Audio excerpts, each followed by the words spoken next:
Hello and welcome to News Tidbits on Equity Television. I am Hafsat Badir.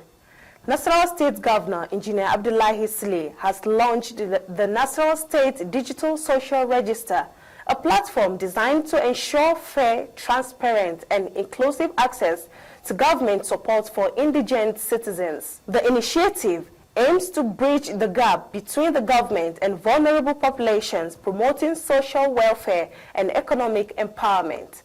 The Commissioner for Women Affairs, Hawa Jibo, and consultant Salisu Abdullahi explained that the program will streamline the identification and support of those in need, reduce bureaucracy, and ensure government interventions reach the right beneficiaries. Based on the following. 1. Activate state investment. The state has already funded the design and build-up of ASDR. Without this rollout, the platform's value remains locked. 2. To deliver governance wins, national-wide recognition for being the first state to launch such a platform. High-profile events led by His Excellency will amplify political capital.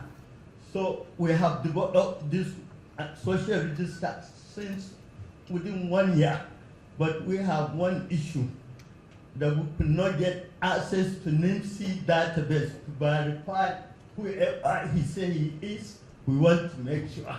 So that was why it took this long. But I think it's a blessing in disguise because we have added so many features. First, let me ask the consultant not to make the same mistake we made in Kano. Instead of having the name ASL Digital Register, let us just change it to Nasarawa State Digital Register.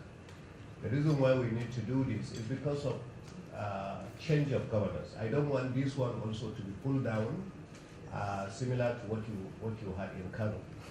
You know, ASL is not Nasarawa State, so I will be leaving soon, and I want it to benefit the people even after I leave. In Nasarawa State, since we came, we have various opportunities of actually touching the lives of the vulnerable. It started actually heavily during the COVID-19 era, in the year 2000.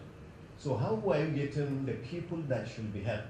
In most cases, we ask the chairman of the local government council, our traditional rulers, our community leaders, our youth leaders, our legislators, you know, we say that, all right, in your own local government or your own community, we need 50 people to be helped. So give us 50 people. So they will give us 50 people. Then government will come, you know, that is under a program called NG Cares. Then the federal government will carry out its own, based on its own defective social register, which was established in 2017. Again, you will find the same people again being assisted. Another time will come when there is maybe flood, and then you say, all right, we are going to send a certain amount of money. Then you go through the same people, and then they ask, and you end up again getting about the same names.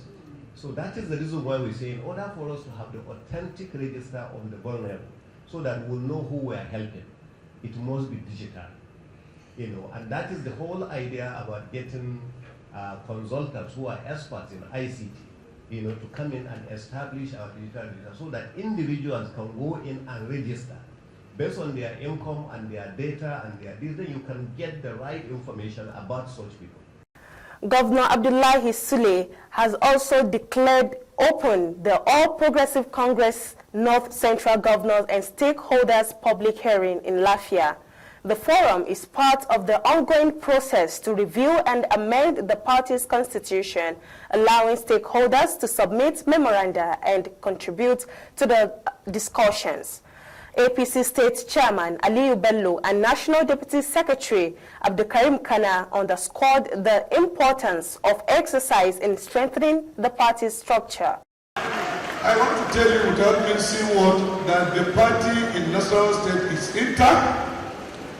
Under his own leadership, the party in Nasarawa State is enjoying his patronage under the leadership of His Excellency, as you can attest to this, because he asks us, because of the importance attached to this very event, he asks us to invite all the commissioners all the local government chairmen, deputy chairmen, speakers of the local legislative council, all the elected assembly members, and he asked us to invite at least 3 critical stakeholders who are lawyers from our various local governments. It is only Engineer A.S. that can think along that line.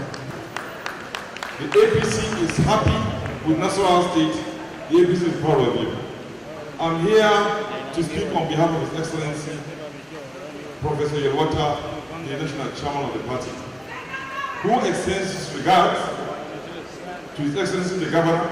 He asked me to extend his gratitude to the Governor for hosting this public hearing for the amendment of our Constitution. He also asked me to thank His Excellency the Governor for accepting to be a member of the Constitution Amendment Committee. He also asked me to thank His Excellency the Governor for inviting all those that matter in the state to be part of this public hearing. Governor Sile reaffirmed that the review aims to make the APC constitution more responsive to the needs and aspirations of its members while promoting inclusive and participatory decision-making. A lot of people sometimes don't understand debate when they are going on. During the process of reform, there has to be debate. Reforms are meant to be presented as policies, and people that have the capacity and the knowledge have to debate on them and agree on them, and that's how we see them. We commend Mr. President for the reforms that he has done in the area of the withdrawal of fuel subsidy and the unification of the FX.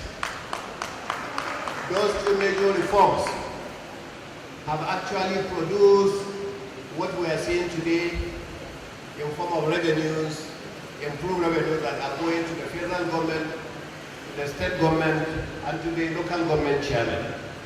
And that is the reason why I have informed some of the members of this delegation that met me earlier that everything you see in Nasarawa State, because indeed, in Nasarawa State in the last 2 years, we have got more infrastructure than we did in the first 4 years of our administration.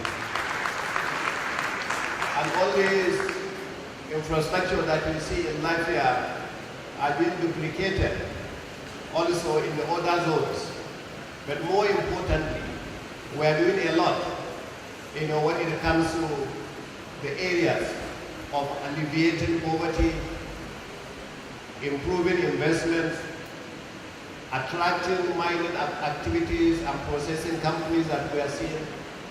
The Sokoto State Police Command has arrested 25-year-old Sufiano Aliyu of Gwanyal Village, Tanzaga local government area, for allegedly killing his 15-year-old wife, Suwaiba Abubakar Bawa, during a domestic dispute on October 27, 2025. Police say Aliyu fatally attacked his wife with a knife during an argument. Officers recovered the weapon at the scene, and the victim was later confirmed dead at a nearby hospital. The suspect has confessed to the crime, and the case has been transferred to the state CID for further investigation. The Commissioner of Police urged residents to resolve conflicts peacefully and report suspicious activities promptly. And that's a wrap on News Tidbits for this moment. Join us next time for another episode of the news. I am Hafsat Bajir. Have a wonderful time.